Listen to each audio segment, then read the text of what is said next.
I'm Vincent Hill from 2 News Oklahoma. Here are today's top stories. 20 years after the September 11th attacks, we're remembering Oklahomans we lost.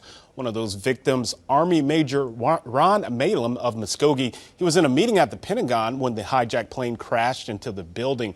Malum served in the Army for 10 years, and he's buried at the Arlington Cemetery. And Sperry resident Navy second classman Brian Moss, he had just gotten a job at the Pentagon when he was killed. Both were among the 184 that died in the Pentagon on that day. The city of Tulsa honored the 20th anniversary with a remembrance ceremony and the renaming of a downtown park. Centennial Park is now Veterans Park. Its new location is at 1028 East 6th Street. City officials say the park will now become the focal point for many veteran affairs. And Tulsa police are investigating an early morning shooting at a South Tulsa apartment complex.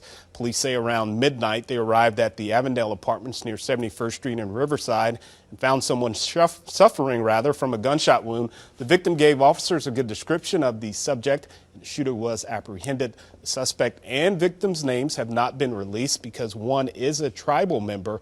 The motive has also not been released. Now let's get a check of today's forecast with meteorologist Brandon Woolley. Brandon.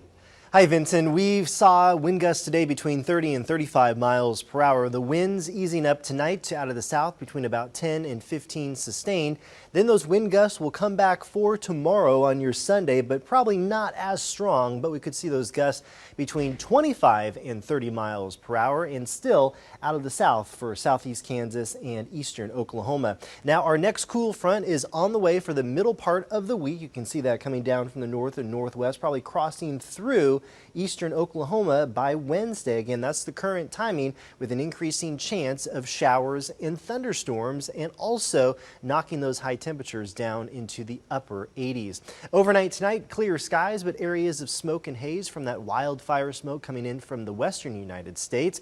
Those south winds continuing again between about 10 and 15 miles per hour. Then for tomorrow, about the same, pushing up into the mid-90s, gusts upwards of 25, and elevated fire danger because of the continuation of those gusty winds and lower humidity. Here's your day planner: 84 degrees, sunny but hazy at 10 o'clock, 92 at 1. Those gusts upwards of 25, mid-90s later in the afternoon. Your latest 10-day forecast still into the mid-90s come Monday, low 90s on Tuesday. Then that front comes through on Wednesday, chance for showers and storms at 87 degrees.